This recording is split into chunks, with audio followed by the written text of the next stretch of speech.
अस्सलाम वालेकुम students. First है बायोलॉजी न्यू बुक एसटीबीवी की हमने स्टार्ट की हुई है और उसका चैप्टर नंबर 1 बायोलॉजिकल मॉलिक्यूल्स से हम डिस्कस कर रहे हैं। आज का जो हमारा टॉपिक है that is on cellulose and chitin, जो कि बेसिकली कार्बोहाइड्रेट्स की ही आपके पास क्लासिफिकेशन है। पॉलीसेक्राइड्स उसके अंदर ही आते हैं, ठीक है। तो इससे पहले जो है वो हमने कार्बोहाइड्रेट्स की बेसिक्स कवर की थी, उसके अलावा हमने क्लासिफिकेशन पढ़ी थी जिसमें मोनोसेक्राइड्स पढ़े थे। एक कंप्लीट वीडियो मोनोसेक्राइड्स पे है, उसके अलावा ओलिगोसेक्राइड पे है। और पॉलीसेक्राइड्स को भी हमने या 2 से 3 वीडियोस में इसको डिवाइड कर दिया है ताकि आपके लिए इजी हो पढ़ना। तो उन सारी वीडियोस को आप चेकआउट कर लीजिएगा। चैनल पे एक प्लेलिस्ट बनी हुई है, वहाँ जाके आप देख लीजिएगा ताकि आपको ईजिली वहाँ से सीक्वेंस में ऑर्डर में जो है वो सारे लेक्चर्स आपको मिल जाए। तो आज का जो टॉपिक है that is cellulose and chitin, जो कि हमारी कार्बोहाइड्रेट्स की जो क्लासिफिकेशन है पॉलीसेक्राइड्स उसके अंदर आता है। तो आज के इस लेक्चर को स्टार्ट करते हैं। सेलुलोज से स्टार्ट करते हैं कि सेलुलोज क्या है। ये एक अदद पॉलीमर है ग्लूकोज का। तो हमें पता है कि भाई पॉलीमर क्या होता है, एक ऐसा मॉलिक्यूल जो कि मोनोमर से मिलकर बना हो, यानी छोटे छोटे मॉलिक्यूल से मिलकर बना हो। और जो छोटे मॉलिक्यूल्स हैं कार्बोहाइड्रेट्स के अंदर वो ग्लूकोज हैं। अगर हम प्रोटीन्स की बात करें तो प्रोटीन्स वैसे हमने टॉपिक स्टार्ट नहीं किया है, बट प्रोटीन्स जो बने होते हैं उनके जो मोनोमर्स होते हैं वो अमीनो एसिड्स होते हैं। अमीनो एसिड जब मिलते हैं तो फिर एक अदद प्रोटीन बनता है। सिमिलरली विद ग्लूकोज क्या होते हैं कि ये मोनोमर्स होते हैं। ये छोटे छोटे यूनिट्स होते हैं जो मिलकर एक पॉलीमर एक मॉलिक्यूल बना रहे होते हैं। तो cellulose itself is a carbohydrate, ठीक है। और कौन सी क्लासिफिकेशन में आता है, ये पॉलीसेक्राइड्स में आता है। क्योंकि ये पॉलीमर है, पॉलीसेक्राइड है, तो ये बनता है ग्लूकोज से, ठीक है। तो it is also a polymer of glucose. बहुत बेसिक सी बात है। अब जो कार्बोहाइड्रेट है, ये जो सेलुलोज है, ये मोस्ट अबंडेंट कार्बोहाइड्रेट माना जाता है नेचर के अंदर। ये एमसीक्यू काफ़ी ज़्यादा आता है और काफ़ी कंफ्यूजिंग होता है for most of the students, जो कंफ्यूज हो जाते हैं कार्बोहाइड्रेट में और हेक्सोस में, ठीक है। हेक्सोस में एक आपके पास एक और मतलब हेक्सोस की 3 वैरायटीज़ है, 3 कैटेगरीज हैं। हेक्सोस में आपके पास ग्लूकोज भी आता है, ठीक है, फ्रक्टोज भी आता है और गैलेक्टोज भी आता है। तो जब इस तरह का एमसीक्यू आता है या इस तरह का कोई रीजनिंग क्वेश्चन आता है कि मोस्ट अबंडेंट हेक्सोज बताएं, तो उसमें बच्चे कंफ्यूज हो जाते हैं कि फ्रक्टोज लिखें या कार्बोहाइड्रेट लिखें। तो आपको बेसिकली लिखना ही फ्रक्टोज होता है। हेक्सोज जब भी आए तो उसमें मोस्ट अबंडेंट जो हेक्सोज है वो फ्रक्टोज है, यानी फ्रक्टोज जो है वो हेक्सोज के फॉर्म में ज़्यादा पाया जाता है नेचर के अंदर। बट पूरे कार्बोहाइड्रेट की बात की जाए, पूरे मैक्रोमोलिक्यूल की बात की जाए, तो उसमें कार्बोहाइड्रेट जो सेलुलोज है ये मोस्ट अबंडेंट है। क्यों? क्योंकि ये प्लांट्स के अंदर होता है। प्लांट की जो सेल वॉल होती है, जो कि एक एक्स्ट्रा या एडिशनल पार्ट होता है प्लांट के सेल में, जो ह्यूमंस के या एनिमल्स के सेल में नहीं होता है, तो वो बेसिकली सेलुलोज से बनी होती है। और आपको पता है कि अर्थ पे ज़मीन के ऊपर ज़्यादातर प्लांट्स होते हैं, ट्रीज होते हैं। और क्योंकि आपको पता है पानी के बाद फिर प्लांट्स और इस तरह के ट्रीज आते हैं, तो प्लांट्स क्योंकि हमारी नेचर में ज़्यादा हैं, जिसकी वजह से सेलुलोज ज़्यादा है। और सेलुलोज क्या है, कार्बोहाइड्रेट है। इसी वजह say that is why and that is the reason कि जो सेलुलोज है ये नेचर में काफ़ी ज़्यादा है, यानी आपको हर जगह हर कहीं मिल सकता है इजीली। क्यों? क्योंकि प्लांट्स होते हैं हर जगह। सो इसी वजह से इसको कहा जाता है कि मोस्ट अबंडेंट कार्बोहाइड्रेट है। अब एक और बात कि ये इंसॉल्युबल होता है पानी के अंदर, हाईली इंसॉल्युबल होता है, यानी आप कुछ भी कर लें आप इसको नहीं डिजॉल्व कर सकते, आप इसे तोड़ नहीं सकते। ये पानी के अंदर रह सकता है, ये अपने आप को टूटने नहीं देता। दैट इज़ वाई यहाँ पे मेंशन है कि ये इंसॉल्युबल इन वाटर है, यानी पानी के अंदर बिल्कुल भी ये डिजॉल्व नहीं होगा। उसके अलावा एक और इंटरेस्टिंग बात जो अभी तक आप लोगों को नहीं पता होगी कि ये ह्यूमन बॉडी के अंदर डाइजेस्ट नहीं होता है।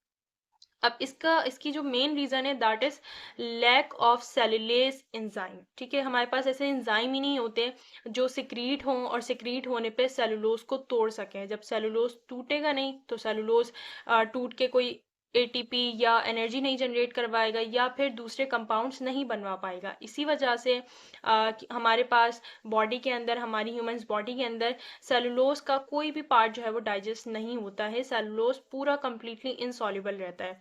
तो फिर हम लेते क्यों हैं? अब जाहिर सी बात है, आप जैसे बहुत सारी आप वेजीज ले रहे होते हैं, ग्रीन वेजीज ले रहे होते हैं जो कि प्लांट सोर्स है, उनकी प्लांट से आ रही होती है। आप पालक ले रहे होते हैं, आप जो है वो डिफरेंट और वेजीज ले रहे होते हैं, ठीक है। तो इस तरह की फिर आप जब लेते हैं, आप सोचते होंगे कि भाई, या अभी आप सोच रहे होंगे कि जब हम लेते हैं तो फिर ये कहाँ जाती होगी, डाइजेस्ट ही नहीं होती।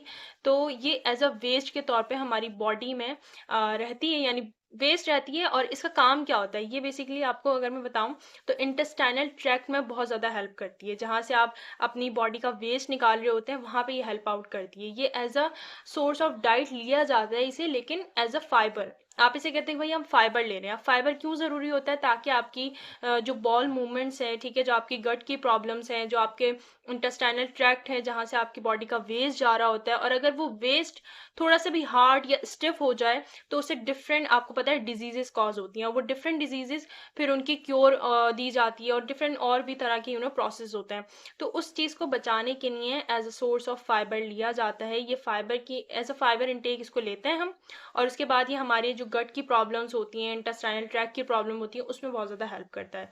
तो ये आपने बस याद रखना है कि जो सेलुलोज है ये डाइजेस्ट नहीं होता है ह्यूमन बॉडी के अंदर। क्यों? इसका मेन रीज़न यही है कि लैक ऑफ सेलुलेस एंजाइम्स या लैक ऑफ एंजाइम्स।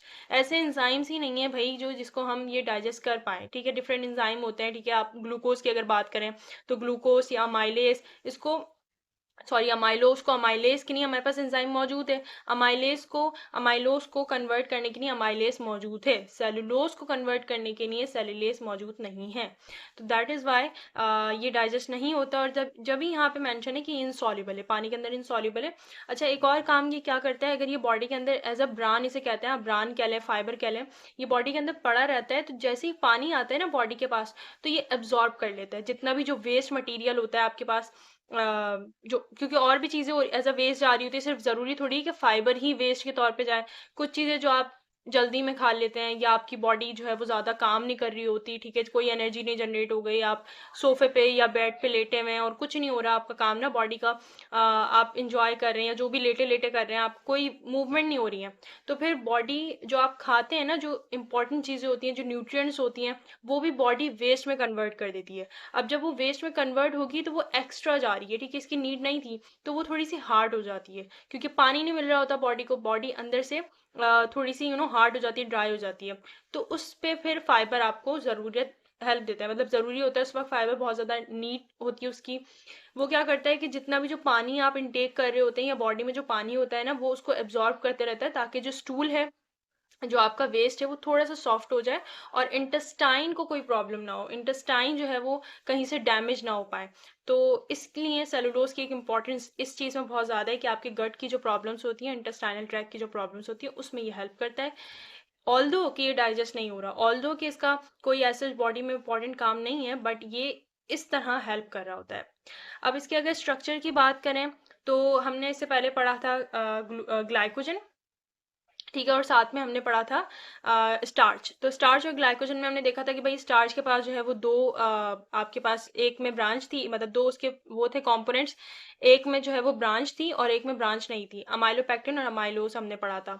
ठीक है, तो अब उसके बाद हमने ग्लाइकोजन पढ़ा था, वो भी सिमिलर था। बट यहाँ पे बताया जा रहा है कि सेलुलोज में जो ग्लूकोज के यूनिट्स हैं वो स्ट्रेट चेन में होते हैं, यानी ये बिल्कुल स्ट्रेट होते हैं, सीधे सीधे चेन होते हैं, सीधी सीधी इसकी चेन होती है। और जो ग्लूकोज की यूनिट्स हैं वो वन बाय वन आपस में मिलके लगे हुए होते हैं एक साथ, और कोई ब्रांच हमें उसमें नजर नहीं आती है। अब देखें, ये जो सेलुलोज है, हमें पता है कि भाई ये सेल वॉल बनाएगी। तो जब सेल वॉल आपने देखा होगा, अगर कोई प्रैक्टिकल वगैरह किया हो आपने अभी फर्स्ट ईयर वगैरह में या 9 में, तो आपने देखा होगा कि आप जो है वो कुछ कट सेक्शंस लेते हैं प्लांट्स के, और उसके बाद आप उसे देख रहे होते हैं, चाहे वो सेल वॉल हो या किसी रूट का हो। तो उसमें आपने देखा होगा कि ट्यूब्स आपको नजर आ रही होती हैं, ऐसा लगता है कि जिस तरह वो झाड़ू होती है, वो झाड़ू इस तरह उसके अलग अलग जो फिब्रिल्स होते हैं या उसके जो तिनके होते हैं वो रखे हुए हैं। तो इसी तरह का जो स्ट्रक्चर होता है वो सेलुलोज का होता है। तो आपने देखा कि स्ट्रेट चेन में जो ग्लूकोज है वो स्ट्रेट चेन में लगे हुए हैं, लेकिन वो स्पाइरली क्वाइल्ड हुए हुए होते हैं। क्वाइल क्यों बने हुए होते हैं? ताकि वो ट्यूब्स बना पाए। क्वाइल के साथ साथ ये कंडेंस हुए हुए होते हैं, एक साथ मिले हुए होते हैं, यानी एक चेन फिर दूसरी चेन फिर तीसरी चेन, और बहुत सारी इस तरह की चेन मैं आपको बना के दिखाती हूँ कि एक चेन नहीं होती बल्कि बहुत सारी चेन होती है। जैसे इस तरह के आप समझें, एक चेन लगी हुई है ये, इसी तरह ये दूसरी चेन लगी हुई है, इसी तरह ये तीसरी चेन, चौथी चेन, पांचवी चेन, और इस तरह का ये जो पूरा स्ट्रक्चर है दैट इज बेसिकली सेलुलोज, और ये बना रहा होता है आपके पास सेल वॉल प्लांट की। फिर एक और फिर दूसरी, तीसरी, इस तरह बहुत सारे आपको जो है वो चेन्स नज़र आ रही होती हैं और ये मिलके फिर प्लांट की पूरी सेल वॉल बना रही होती हैं, जो कि एक एडिशनल पार्ट होता है प्लांट सेल के अंदर, और ये प्रोटेक्ट करता है फ्रॉम डिफरेंट अदर फैक्टर्स।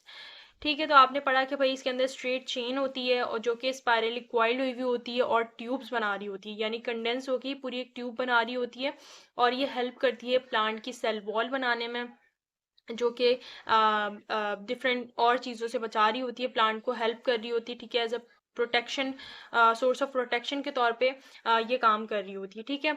अच्छा, हमने पढ़ा था कि भाई स्टार्च और ग्लाइकोजन में कि आयोडीन को एक जो है वो रेड कलर दे रहा था, एक जो है वो ब्लू कलर दे रहा था, यानी जो स्टार्च है वो रेड कलर दे रहा था और ग्लाइकोजन जो है वो ब्लू कलर दे रहा था। तो सेलुलोज को जब आयोडीन में डाला जाता है तो सेलुलोज कोई कलर अपना शो नहीं करता है, ठीक है। ये इंपॉर्टेंट बात है जो आपने याद रखनी है स्टार्च, ग्लाइकोजन या पूरे इस पॉलीसेकेराइड के लिए, कि कौन किसको कलर क्या दे रहा होता है, ठीक है। थोड़ा सा कंफ्यूजिंग होता है जब इस तरह की ये पॉइंट्स आ जाते हैं, तो बस आपने इसे याद रखना है कि सेलुलोज जो है वो कोई कलर आयोडीन को नहीं देता है, स्टार्च और ग्लाइकोजन देते हैं बट सेलुलोज कोई कलर नहीं देता है। अब यहाँ पे ये स्ट्रक्चर दिखाया गया है, ठीक है, सेलुलोज का ये स्ट्रक्चर है। अब देखें इसमें आपने यहाँ पे ना एक ट्यूब निकाल के दिखाई गई है, ये एक ट्यूब है जो कि आ रही है प्लांट की सेल वॉल से। तो ये प्लांट की सेल वॉल से एक ट्यूब निकाली, और जब आपने इसे मजीद माइक्रो लेवल के ऊपर देखा तो आपने देखा कि भाई ये एक चेन ये रही, ठीक है, ग्लूकोज की एक साथ लगी हुई, फिर ये दूसरी, और फिर यहीं से तीसरी। तो ये 3 चेन इस तरह आपको नजर आ रही है जो कि इसमें लगी हुई है, फिर इसी तरह यहाँ पे आपको नजर आ रही है 1, 2 और ये तीसरी, और ये मिलके एक ट्यूब बना रही है, यानी एक ट्यूब के अंदर बहुत सारी जो है वो ग्लूकोज की चेन है, ग्लूकोज की यूनिट्स हैं, ये जो आपको नजर आ रहे हैं। फिर मजीद इसको और इन्होंने जो है वो ओपन किया है, तो ये दिखा कि भाई ये जो एक एक रिंग है ये ग्लूकोज का इसके साथ अटैच हुए हुए सारे, और फिर जाके एक पूरी ट्यूब के फॉर्म में अपेयर हो रहा है इन द प्लांट्स। तो ये आपको मजीद जो है वो स्ट्रक्चर दिखाया गया है खोल के, कि पहले एक प्लांट सेल वॉल की एक ट्यूब ली गई, उसके अंदर हमने देखा कि भाई डिफरेंट चेन हमें नजर आ रही है, ठीक है, डिफरेंट स्टिक्स हमें नजर आ रही है। जब हमने मजीद उसको माइक्रो लेवल के ऊपर देखा तो उसमें नजर आया कि रिंग्स हैं, ग्लूकोज की कुछ यूनिट्स हैं जो आपस में लगे हुए हैं, और फिर इसको मजीद जो है वो ओपन किया है यहाँ पर, और ये और ब्रॉड वे में एलिब्रेट करके हमें यहाँ पे ग्लूकोज के बिल्कुल ओपन करके यूनिट्स दिखाए गए हैं। So this is the structure of glucose जो आपको यहाँ पे दिखाया गया है। अब जो नेक्स्ट है दैट इज काइटिन, और ये जो है वो बेसिकली लास्ट आपके पास पॉलीसेकेराइड है। काइटिन का सबसे पहले फॉर्मूला याद होना चाहिए कि ये CHON, यानी इसमें जो एलिमेंट्स हैं वो कार्बन है, हाइड्रोजन है, ऑक्सीजन है, नाइट्रोजन है। अब कितने कितने एटम्स मौजूद हैं, तो कार्बन के 8 हैं, हाइड्रोजन के 13 हैं, ऑक्सीजन के 5 हैं और नाइट्रोजन के सिर्फ 1 है। बाकी n जो है ये होल नंबर होता है, यानी इस n की जगह आप कुछ भी 1 2 3 करके रख सकते हैं, और डिफरेंट जो है वो मॉलिक्यूल्स आप बना सकते हैं काइटिन के।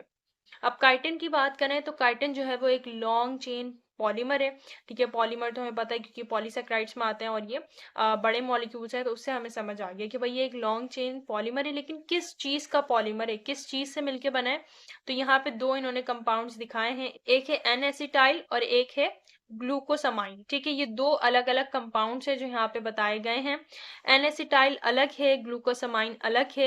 ये जो ग्लूकोसामाइन होता है इसके अंदर मौजूद होता है ग्लूकोज, ठीक है, यहाँ पे ग्लूकोज होता है, और साथ ही साथ इसमें होती है नाइट्रोजनस बेसिस, यानी इसके अंदर नाइट्रोजन भी मौजूद होता है। तो यहाँ से जी का मतलब है ग्लूकोज और एन का मतलब है नाइट्रोजनस बेसिस फॉर ग्लूकोसामाइन। बाकी एन एसिटाइल जो है वो एक अलग जो है वो ग्रुप है जो आपको अभी यहाँ पे स्ट्रक्चर में नजर आएगा। स्ट्रक्चर बताया गया है काइटिन का, तो काइटिन का जो स्ट्रक्चर है वो सिमिलर होता है सेलुलोज से।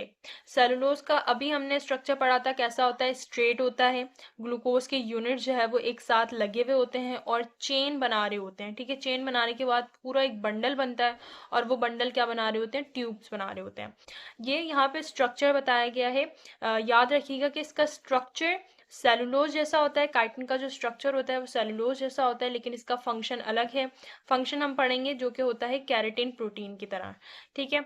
तो जो स्ट्रक्चर है काइटिन का वो सेलुलोज की तरह होगा, यानी स्ट्रेट चेन होंगी ग्लूकोज की, और ये इस तरह ट्यूब्स नहीं बनाते, ठीक है। यहाँ पे मेंशन है कि ये नैनो फिब्रिल्स बना रहे होते हैं, छोटे छोटे से ये फिब्रिल्स बना रहे होते हैं, धागे बना रहे होते हैं, बहुत छोटे छोटे बारीक बारीक से क्रिस्टलाइन नैनो फिब्रिल्स, ठीक है। बहुत छोटे छोटे से ये नैनो जो है, नैनो का मतलब होता है बहुत छोटे, और फिब्रिल्स के मीन्स होते हैं धागे की तरह, ठीक है। जिस तरह थ्रेड होता है ना, उस तरह के फिब्रिल्स ये बना रहे होते हैं। इनका स्ट्रक्चर बेशक सेलुलोज की तरह होगा, लेकिन ये ट्यूब्स नहीं बनाएंगे। ट्यूब्स जो सेलुलोज बना रहा था प्लांट सेल वॉल बनाने के लिए, काइटिन जो है ये नैनो फिब्रिल्स बनाते हैं।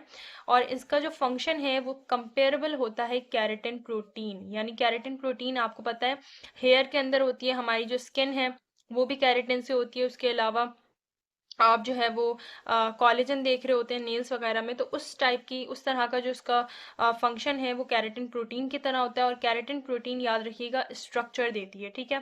केराटिन प्रोटीन आपकी हेयर जो बने हुए होते हैं, हेयर को स्ट्रक्चर दे रही होती है। उसके अलावा आपकी स्किन जो है पूरे स्ट्रक्चर के फॉर्म पे काम कर रही होती है। आपके नेल्स हो गए, तो ये जो केराटिन प्रोटीन है ये स्ट्रक्चर दे रही होती है, तो काइटिन भी बेसिकली स्ट्रक्चर दे रही होती है। अभी आप पढ़ेंगे डिफरेंट जो फाइलम्स हैं जिनमें आप देखेंगे आर्थ्रोपोड्स वगैरह या मोलस्कस, उनमें जितने एनिमल्स आते हैं उन सबको ये स्ट्रक्चर दे रही होती है। किस तरह देती है वो हम आगे पढ़ेंगे, ठीक है, नेक्स्ट पैराग्राफ में। तो आपने ये देख लिया कि इसका स्ट्रक्चर जो है वो सिमिलर होता है सेलुलोज की तरह, यानी स्ट्रेट होती है इसकी चेन ग्लूकोज की, बट ये ट्यूब्स नहीं बना रहे होते, ये नैनोफिब्रिल्स बना रहे होते हैं। इसके अलावा फंक्शन हमने देखा, फंक्शन जो है वो केराटिन प्रोटीन की तरह होता है, जो कि स्ट्रक्चर दे रही होती है। तो काइटिन बेसिकली स्ट्रक्चर दे रही होती है डिफरेंट ऑर्गेनिजम्स को, डिफरेंट एनिमल्स को। अच्छा, तो काइटिन जो है वो इसके पास नाइट्रोजन होता है। अब नाइट्रोजन हमने देखा था कि किसके पास होता है, इस कंपाउंड के पास, ग्लूसामाइन के पास जो है वो बेसिकली नाइट्रोजन मौजूद होता है, नाइट्रोजनस बेसिस में नाइट्रोजन होता है, ठीक है। तो ये नाइट्रोजन काम क्या करता है, इसका काम है हाइड्रोजन बॉन्डिंग को बढ़ाना। हाइड्रोजन बॉन्डिंग जो है वो बेसिकली स्ट्रेंथ प्रोवाइड करती है, और ये जो बॉन्डिंग होती है हाइड्रोजन बॉन्डिंग, ये सबसे ज़्यादा स्ट्रॉन्गेस्ट बॉन्डिंग होती है, जो हमने वाटर में भी देखी थी। वाटर को जो सबसे ज़्यादा स्ट्रेंथ दे रही होती है वो हाइड्रोजन बॉन्डिंग दे रही होती है, कोवलेंट बॉन्ड नहीं देता है, हाइड्रोजन बॉन्ड स्ट्रेंथ दे रहा होता है, ताकि जितना भी जो उसका स्ट्रक्चर है वो एक साथ रहे, ठीक है, स्टिफ रहे, टफ रहे, ताकि कोई भी चीज़ पानी को या इसको काइटिन को तोड़ ना सके। तो जो नाइट्रोजन है वो किस चीज़ में हेल्प करता है, हाइड्रोजन बॉन्डिंग बनाने में, ठीक है, हाइड्रोजन बॉन्ड बनाने में, जो कि इसको मजीद स्ट्रेंथ दे रहा होता है ताकि ये टूट ना सके ईजिली। अब इसकी जो है वो दो फॉर्म्स होती हैं, एक होती है प्योर फॉर्म और एक होती है मॉडिफाई फॉर्म। काइटिन की दो फॉर्म हम देखेंगे। सबसे पहले प्योर फॉर्म की अगर हम बात करें, तो जब ये प्योर होता है तो काइटिन जो है वो बेसिकली ट्रांसल्यूसेंट फॉर्म में होता है, प्लायबल होता है, रेजिलियंट होता है। ट्रांसल्यूसेंट का मतलब होता है ग्लास लाइक, यानी आप अगर इस पे लाइट मारें तो कुछ लाइट आपको नजर आएगी पास होती हुई, और कुछ लाइट थोड़ी सी आपको क्रॉस होती हुई नहीं नजर आएगी। तो बेसिकली वो ट्रांसल्यूसेंट में होता है, ग्लास लाइक होता है कि अगर आप उस पर लाइट मारे वहीं तो कुछ लाइट आपको क्रॉस होते हुए नजर आएगी, यानी हाफ आपको लाइट नजर आएगी क्रॉस हो रही और हाफ नहीं होगी। तो ट्रांसल्यूसेंट मतलब ये हो गया। बाकी प्लायबल का मतलब होता है इजीली बेंड हो जाना, तो काइटिन जो है वो इजीली बेंड हो जाती है। और रेजिलियंट मीन्स होता है कि अगर कोई चीज़ बेंड हो गई है तो उसको रीशेप करना जैसे वो पहले थी।